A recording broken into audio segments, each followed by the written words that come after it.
Welcome, Town of North Hempstead, Councilwoman Veronica Lurvey. I am so happy to have you again on my show from the source.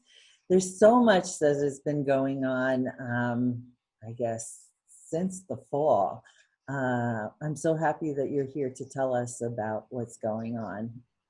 I'm so thrilled to be here. I think, when was the last time we talked? It must have been during the middle of COVID, wasn't it?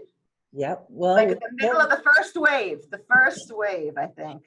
I don't know what is this, the third wave, or because I haven't really seen it. The rest of the country is just going out of control. I know. I know that the town of North Hempstead is doing phenomenally, and you know, the amount of programs that are available to its residents were amazing. But a couple of things have occurred recently in the well, I can't say town of Manhasset, but within Manhasset. And I know has been raised before. And actually the town of North Hempstead remedied a situation which related to the railroad crossing on Plandome Road. There was a hole in the concrete. And I know that they kind of put that planter that the Chamber of Commerce had to cover it, but the town of North Hempstead under Judy Bosworth and yourself, you know, went immediately and rectified the situation by filling in the cement so that no one would get hurt. However, now I understand that the Long Island Railroad has started fixing the overpass. And how did that come to pass? I know there was a lot of negotiation because Long Island Railroad, it takes a long time for them to get anything on the agenda. Absolutely, yeah. The west side of the bridge is completely blocked off and is being worked on right at this moment. The Long Island Railroad and the town, it seems to have been months, if not years, of discussions about how to get the necessary repair work done. Right. And I think part of it is that you need a certain expertise to fix the structural components that's under the sidewalk.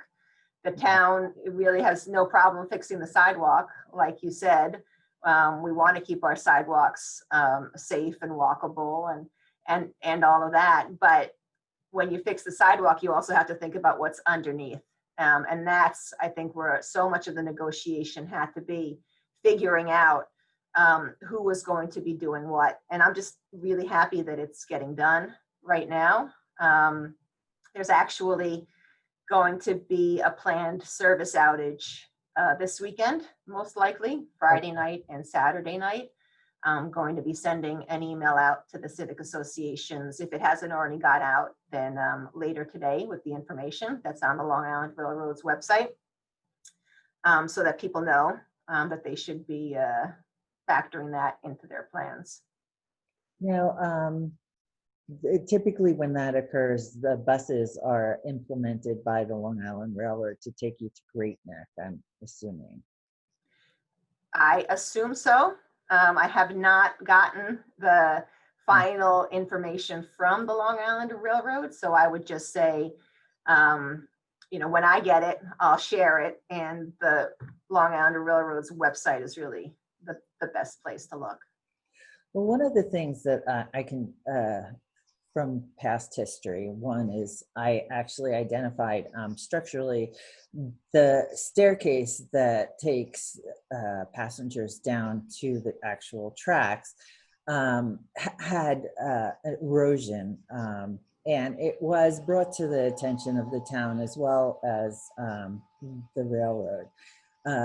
They had replaced a bridge, I guess, over a decade ago that was towards the high school. And I know Webster Avenue Bridge continues to be a issue. We seem to have taken a step back with Webster Avenue Bridge, unfortunately, due to the pandemic. We were told that they put a lot of their capital projects on hold. Mhm.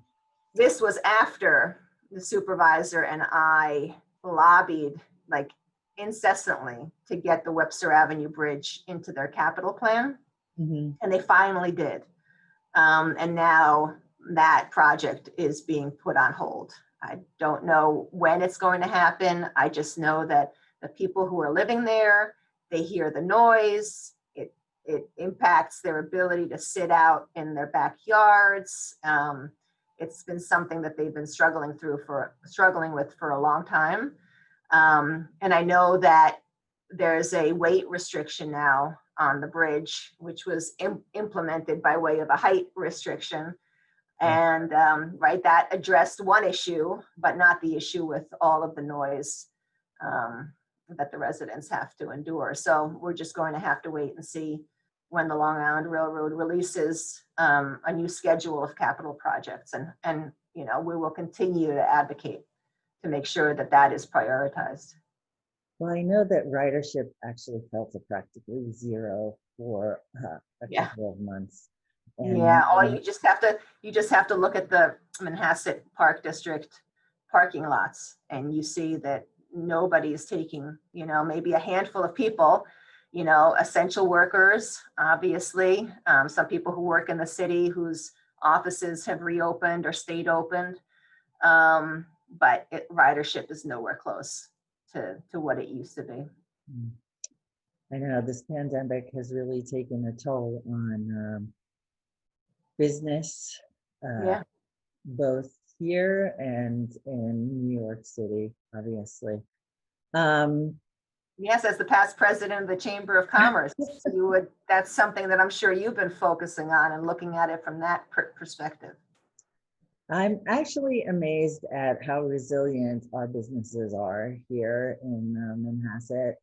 I've noticed that one of the things that is a positive is that there are so many new business that are starting, and they're starting in homes, which is changing the landscape of the chamber. And obviously, through this pandemic, one of the things that is critical is the social media and the internet. And if you don't have a presence on the net, it's just right. Death. But I am amazed at the new businesses, and I understand that 7-Eleven was looking to come in on Plandome Road and in the old Pace Automotive space, which is interesting. I know that they presented to the Civic Association, the Greater Manhasset Civic Association, and a loud outcry came from there that they were not supportive of that. And can you tell us of the latest that is going on with that? Sure. So yes, everything that you said is right. 7-Eleven is looking, as far as we know, to open in that location, which makes sense for them, right? It's across the street from the train station, is in the middle of downtown, so you have a lot of walkability. But the problem is that there was a huge outcry from the residents concerned, and I share a lot of their concerned about the way the layout of the site would allow traffic to spill into the residential neighborhood. Traffic coming out onto Plandome Road, making it south, having to cross Plandome Road. We already know that Plandome Road is a highly trafficked road. Right. And concerns with what 7-Eleven sells and how late they stay open, right? The 24/7 aspect or nature of the business, all, you know, was very troubling, is very troubling to the community. So 7-Eleven had been on the agenda for the town's Board of Zoning Appeals, which is a separate entity from the town board where I sit on. They hear appeals where variances are necessary from the town code, and the community must have sent 60, 70 emails asking for an evening hearing. Right. And before a hearing could be set, the applicant pulled the proposal, and they're expected to resubmit, but they have not resubmitted yet. So we're waiting every time, you know, a BZA agenda comes out. Everybody's waiting to see if they're going to be on that agenda. Now, I know that the owner, which was Pace Automotive, have they formally sold the property to 7-Eleven at this point, or is that unclear? You know, I don't know. Something I haven't looked into. No, I don't think I ever knew that if I did. But it would be interesting, right? Because if they had, it's a good question. If they had sold it, then it would potentially push the applicant more than if they were just looking to buy it, right? Right, exactly. Right. So I don't know the answer. Well, you know, what's interesting in that particular situation is that there is a karate studio right behind there. And now because of the pandemic, obviously gyms have been sorely impacted. But I know that classes are being done I hear them. outdoors. I hear them. They do it outdoors. And at first I thought, you know, something terrible was happening with all the screaming. And then I realized that they were going after each other out in the parking lot. Uh-huh. Yes, I know Master Kwan has put together a creative strategy to enable his classes to go forward. And obviously in martial arts, a lot of that has to do with, you know, the sounds you make to, you know, keep an aggressor at bay. And, Exactly. I'm really glad that they were able to do that, because, you know, the kids and most of his classes, I think, have kids, from what I've been hearing, because town hall is just across the parking lot. And it's just so important for their physical and mental health to get out there and move. You know, I have two kids, one in college and one in high school in 11th grade. And the days that he's virtual are just brutal, just really brutal. So I'm glad that at least some studios and fitness centers have been able to take advantage of, you know, the weather. And the buildings department has done its best to permit the outdoor use in parks or in areas, in parking lots. And that was one of the initiatives of the town's business recovery workforce task force. I also congratulate you on passing, and the supervisor, as well as the entire town of North Hempstead board, the 2021 budget, which is underneath the cap of 2%. Yep. I understand that was accomplished last week. Yeah, we under the 2% cap, no layoffs, no reduction in workforce. It really speaks to the fiscal approach that Supervisor Bosworth brings to leading the organization that is the town, and all of the commissioners, for really focusing on keeping expenses as low as possible, just being as efficient as possible. I was so happily surprised that we were able to deliver such a well thought out budget in the midst of a pandemic.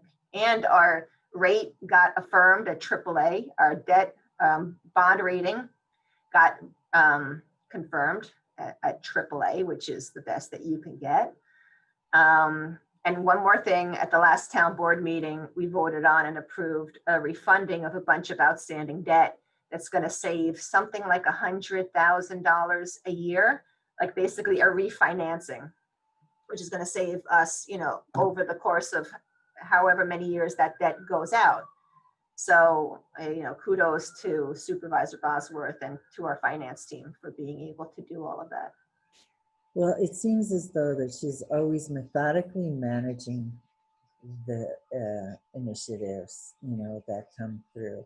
And it's well thought out, well planned, that it is not chaotic like some administrations are. But truly, I'm amazed at how much was being made available to the residents of the town of North Hempstead during this time, during this pandemic, for no cost to them, which, Right. is amazing. And even in this last week with Halloween, I mean, there was still this spooky fest, and through the Clark Gardens, and I'm just It's, I applaud the efforts of the entire board, because she is a great leader, but you have to have great support, and the board is obviously showing that. So, and I have to say that we got a lot of input from residents that they were looking for things for kids to do on Halloween. And government doesn't always pivot as quickly as you would want it to for various reasons, right? yeah. Some of them are very good reasons and people don't realize it. But that said, it doesn't always pivot as quickly as you would want it to. But our Parks Department and our Community Services Department has been able to put on, like you said, for Halloween, there was a trick-or-treat event that was socially distanced at North Hempstead Beach Park. There was a drone show. Instead of a fireworks show, it's a drone show, which is just the coolest Yeah. cutting edge thing, that you can do with your family. There were 2,000 participants at the Not So Spooky Walk at Clark Gardens. Wow. I mean, it just goes to show you that, there was really a need for this. There was a meeting of CASA, the Coalition Against Substance Abuse. I hope I got that right. Yes. Here in Manhasset. And they were talking about, kids being anxious and kids needing outlets and kids needing something to celebrate. And so I was, we're constantly trying to provide that. And our commissioners and are fantastic that they're just able to pivot like that. We even did a cleanup. We even did a cleanup in Whitney Pond Park on election day with a couple of youth groups, taking advantage of the day off. One of the things I think that is so critical during this pandemic is our parks. And we do have quite a few, and they are amazing.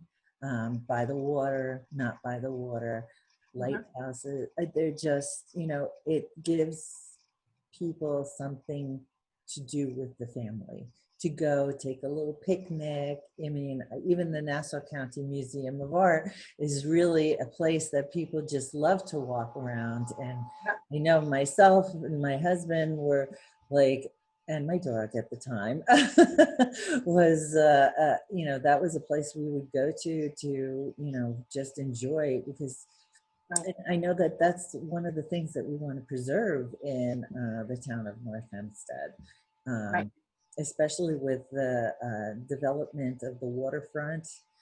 Can you talk a little bit about that, the waterfront? I know it's really not so much in your area, but it is, I guess. Are you involved with that committee?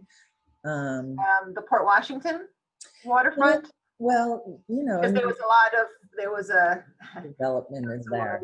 Monty in Port Washington led a very long-term and very involved rezoning of a certain area that was just resolved 2 board meetings ago, because I think our last board meeting had to do with finances. That was just a tremendous job on her part to be able to bring the different constituents together and to envision, a town code that allows for, waterfront access. So, I mean, in Great Neck, So my district is Great Neck and Manhasset. Right. Roslyn. I guess I have water there too. Yes, you do. Yes, I do. That's more in the village. So, projects there are more village projects. Although Jerry Pond Park, there has been construction going on there since the beginning of the year. The project was supposed to go on for much longer than it has.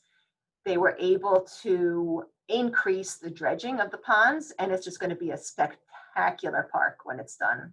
They increased the usable surface area by putting drainage underneath what used to be swamped fields. They're going to be improving the health of the water by doing a whole bunch of dredging, and just doing, plantings, and it's going to be spectacular. Just really great. In Great Neck, town doesn't unfortunately have any frontage on the water. It's all residential or village. Manhasset has some areas by the water. Manhasset Bay is a very important part of my district. Right. And there is currently a FEMA funded project that the town is working on with FEMA on the scope and on the funding to sort of reinforce the way along Manhasset Bay on the side of Bayview Avenue, to protect it from further storms, and to also put back what happened during the prior storms. And the town is working with them to see if we can put in a sidewalk that will allow people to walk from Manhasset all the way down and along the water, which I think is just going to be really spectacular. And I'm constantly checking in with the DPW team and the finance team to see where that project is, because I know that eventually being able to walk down to Manhasset Valley Park, which will involve the Long Island Railroad in Nassau County, and it's not going to happen tomorrow, but when you're sitting in this position, you have to have dreams, right? And residents have told me that that's one of their dreams, so I've taken it on. And this project, I think, is going to provide, public access to that waterfront.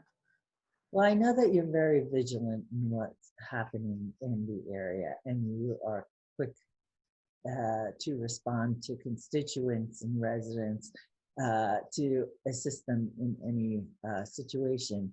One such situation that I think was raised, actually there's quite a few, I know that you stepped up to the plate with where's this going?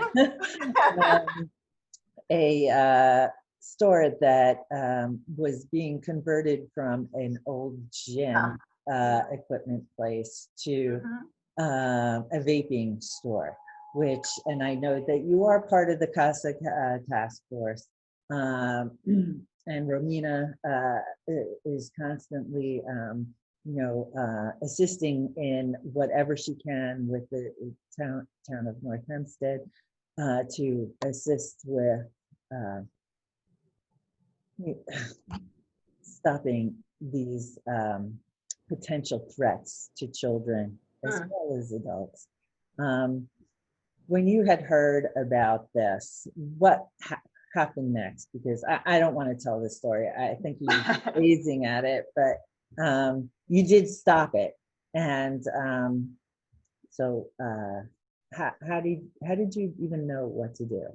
That is my question. How did I know what to do? Yeah.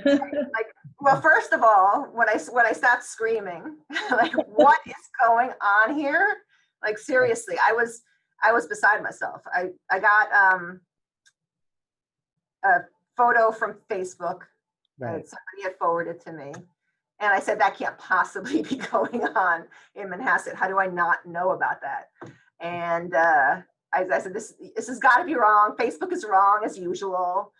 but it wasn't. This was a store that said lotto, vaping, alcohol, beer, and I don't know what else.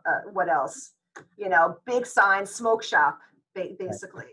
And I know that area because I've been working with Nassau County and the police and the Department of Health.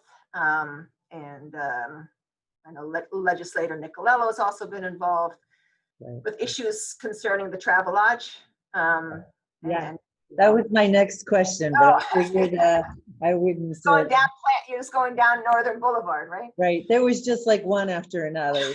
First, there is these convicted people, and then this one is the new store that's going to be there to So where was I? I was tearing my hair out, saying, "What in the world is going on here? How do I not know about this?" And I immediately called our buildings commissioner and I said, "What is this?" And he said, "I don't know." And he said, "That can't be. They haven't filed for any permits. They haven't, not the tenant, not for any sort of signage. Like all of this requires permits. You don't need a permit to come in as a tenant." I'm going to fix that. I'm going to change that a little bit, clarify it. You don't need a permit to rent a store to someone. But when a tenant comes in, you're supposed to file with the buildings department. So it doesn't matter who you are. I could be a dress shop and I have to file with the buildings department. Yeah, I checked with the buildings department actually, and it's a commercial building permit application is required for any new tenant space. Right. And so as soon as they saw this, as soon as the buildings department is in at like 7, 8 a.m. in the morning, and they went in and they said, no, this can't happen. Cease and desist order was issued by the town attorney's office. And that's where we are now. They haven't, nothing's been filed. There's a stop work order on them, and we're just waiting to see what they do. There's also, I know that there was some sort of legislation passed by the town when the pharmaceutical company, was it medical marijuana company wanted to move and down further on Northern Boulevard. Was there a restriction of how close such a shop can be to a school in that legislation? Do you remember? I'm not sure. I know that. So the medical marijuana legislation that I remember, this is before I was in this position. Right. But, I didn't get it because I knew how important it was to the community. It restricted the number of facilities, I think, that could be in the town. Okay, I don't think it restricted anything else but medical marijuana. I could be wrong. But there's definitely New York State restrictions on the sale of alcohol and on the advertising of vaping products within a certain distance from a school or a house of worship. Okay. So they were going to be selling, and they were advertising, big advertising for vaping products and selling alcohol, all of which has to go through a rigorous sort of permitting process. That's interesting how they tried to get through. I know that building that originally MedMen wanted to go into has now supposedly gotten another tenant in there, but I'm not sure if you're aware of it at this point.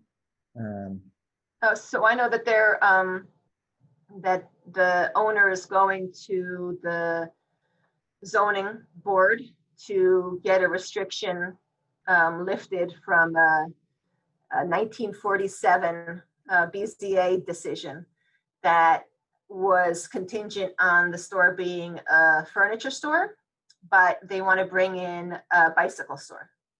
So they need the BZA to say, okay, a bicycle store, furniture store, make a decision whether or not they're close enough.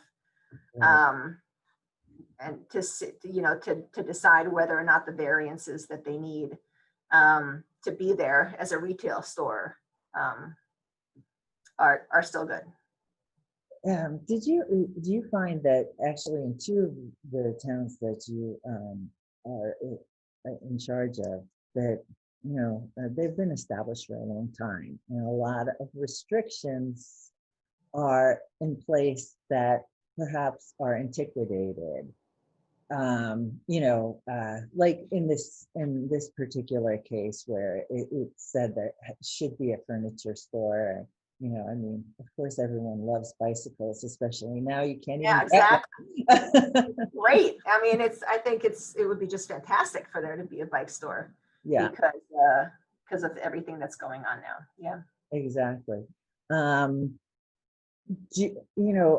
know that there's a lot of reform going on. Is there, this might not even, I know it's not under you at all, but would there be a way to actually review the laws that are on the books that cause restrictions to enable new businesses to go into these existing places? I know now a lot of things with the pandemic relate to HVAC, and especially with old buildings, it will be considerable costs related to that, because these buildings were built well, and they're old, and they have all of these older I guess materials that they use. I don't know. I mean, would there ever be a situation where it could be reviewed that some of these things are obsolete, and that shouldn't be on the books anymore? I think definitely that if there's something in particular that is obsolete, or is causing businesses or residents even to run into obstacles every single time they run into this code provision, and it doesn't make sense, or it can be amended in some way, I would love to hear about it. And I would bring it to the buildings department and have started a discussion with them and with the town attorney. And I think and I believe everybody here wants to make things as easy as possible for our local businesses. And you're right, we do have a code, some of the sections, some of which go back a really long way, and could use maybe updating. It's not so easy though. Sometimes I've learned in this position that you really have to consider the consequences, because if you're amending for one, you're going to amend for it's going to apply to everybody in the entire town. So it's a process. You always have to go through a process where you get the input of the different groups that will be impacted to see what if you're achieving the outcome you want to achieve. So I'll give you an example. It's not buildings department related. It's not construction or opening up a store related, but I talked about revising the tree code when I first came into this position, and that was about 1.5 years ago. A tremendous amount of work has gone into that, and we're so close. It's so close, but until you dive into it and you realize that there are trees, on the right of way, and they get treated differently from trees in the private property, get treated differently, maybe have different considerations than trees on public lands. Buildings department has jurisdiction over some, the highways department has jurisdiction over another, that you really have to have this in-depth conversation, right? Before I'm ready, or the town board is ready to have a public hearing on this. So it sort of, I'm hearing myself and I sound like I'm making excuses, but I'm really not. And if there was something that, people were trying to, for example, if people were trying to open in the winter and they were having heating issues because they're trying to be outdoors, right? Right. And our town code doesn't permit certain things. I think if somebody brought that to us and said, you know, we need these changes so that people can sit outside, we would immediately start looking at that and move on that as quickly as we could.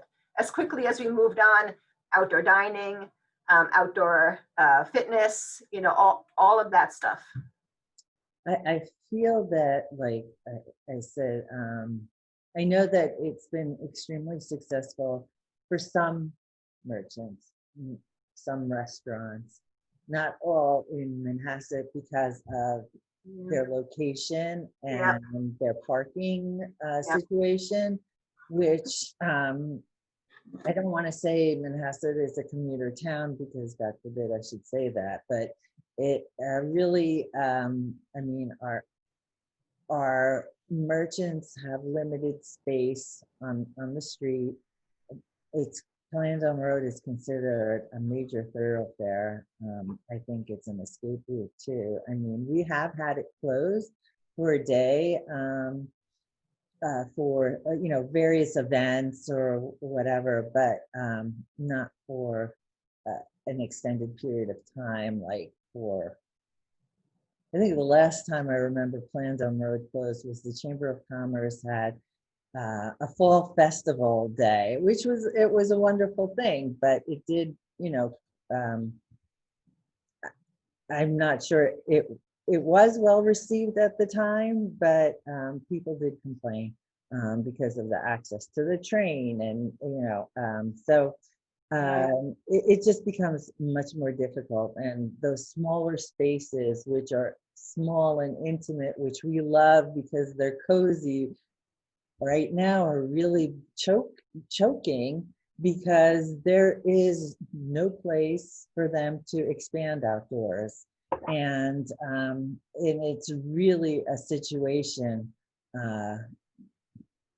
that is tough. You know, I know that the chamber is looking to put benches out on the street, but our sidewalks in places are very narrow. You know, they've expanded the road so that there's more area for cars to go, but less for pedestrians. And now, you know, the situation is, wow, we would prefer to have more room for the pedestrians rather than the cars. Another thing that has, I'm sorry. I was just going to say, that's really interesting that you say that. Was there a point in time where the sidewalks were wider?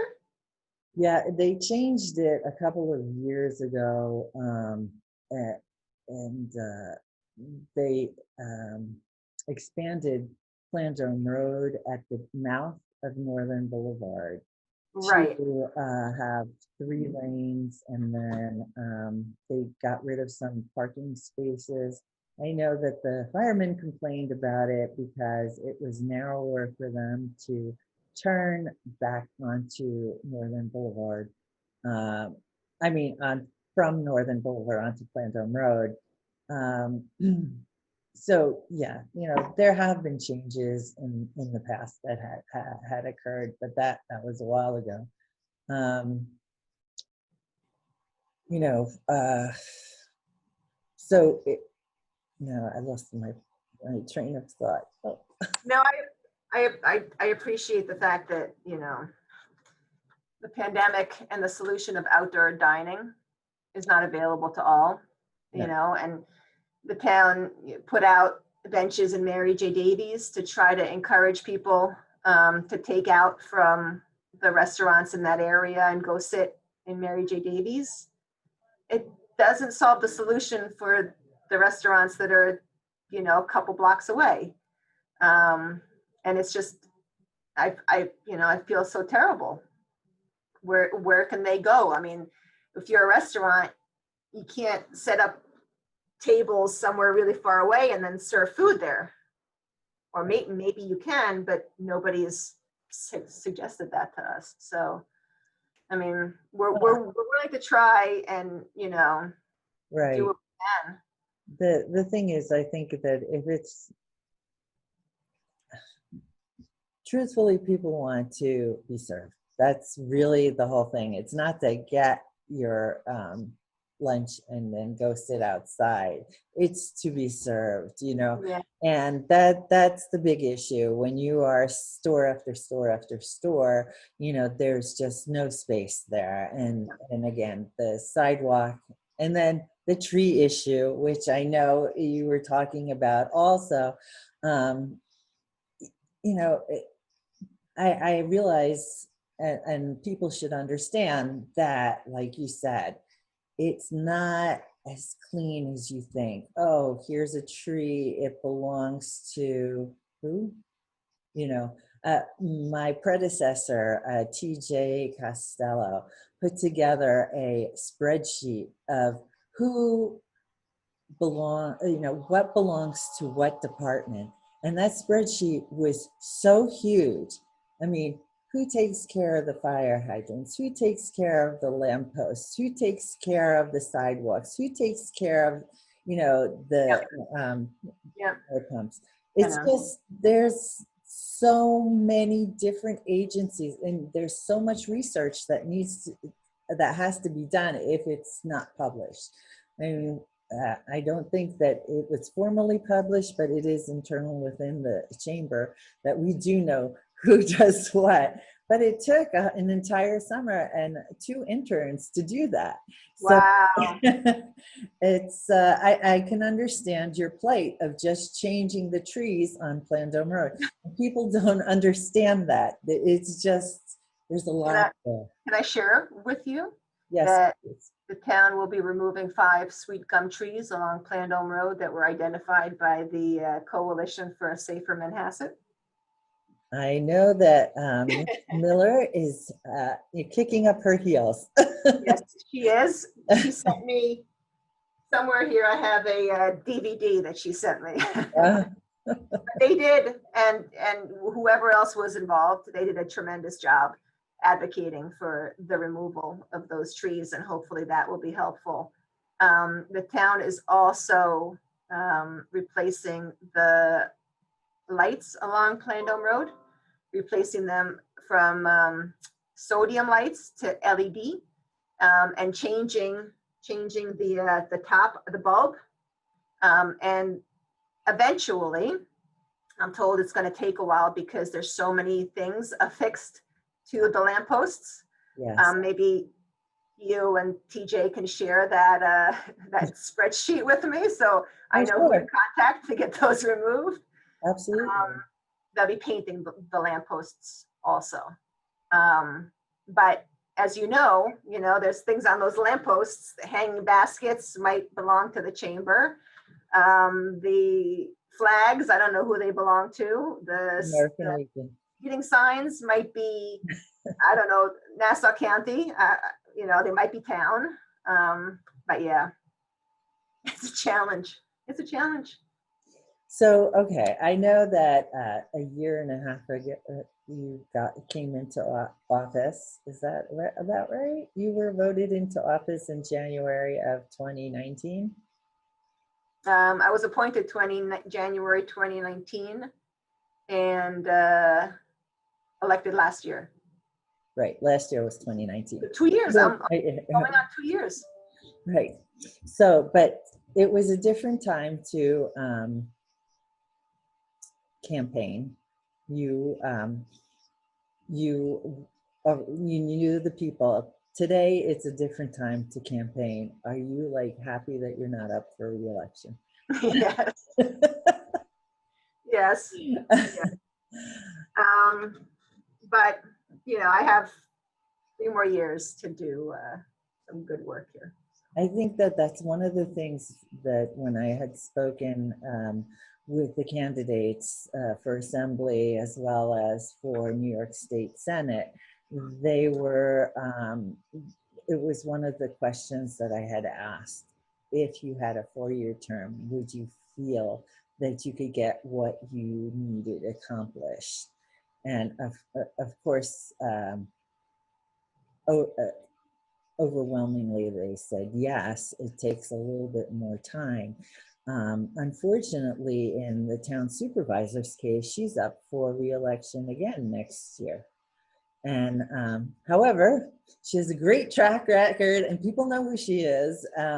But it's still, I don't think the pandemic will quite be over, though we hope for a quick,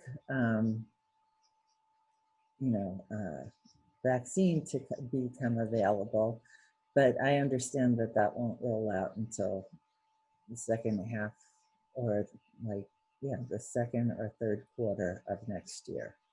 So I have to talk a little bit, if I have an audience, I need to talk a little bit about acting responsibly. The supervisor organized a call of representative from the governor's office, the head of Dr., and I always get his name wrong, Eisenstein from Nassau County Department of Health, and the mayors and elected officials in Great Neck. There are several areas. Nassau's doing well. New York State is doing well, right? The numbers are still pretty low compared to the rest of the country, which is unfortunately seeing large increases. But there are increases here in the town of North Hempstead. And Dr. Eisenstein was saying that we know what works. We know that avoiding large gatherings, wearing a mask when you can't socially distance, and socially distancing when you can, prevents the spread of COVID-19. And we just have to not let our guard down. There have been increases in Great Neck. There have been increases in Port Washington, in Albertson, some cases in Manhasset, not rising to the level of the other areas that I mentioned. Right. But we need to just keep our wits about us, and remember that we can't do the same things that we did, but let's do other things, right? Let's go for walks. Let's sit at a distance. Let's have our Zoom calls. Let's just figure out ways that we can keep from becoming another area that is, known as a hotspot, or known as a spot that has to have new restrictions placed on it, because that would be terrible. Well, I thank you. I know you are busy, and but I thank you for taking time out of your day to speak to us about what's going on. And I hope that you will allow us to come back and speak with you again, because I know lots is going on, but you have your eyes open and you're vigilant about what's going on here for the betterment of the people. So thank you so much. Thank you, Elizabeth. I so enjoy talking to you. You always raise such good questions, and I walk away thinking, should we be amending the town code? Your insight and your knowledge of the area is just unsurpassed. So I enjoy talking to you every single time. Thank you for having me on. Thank you.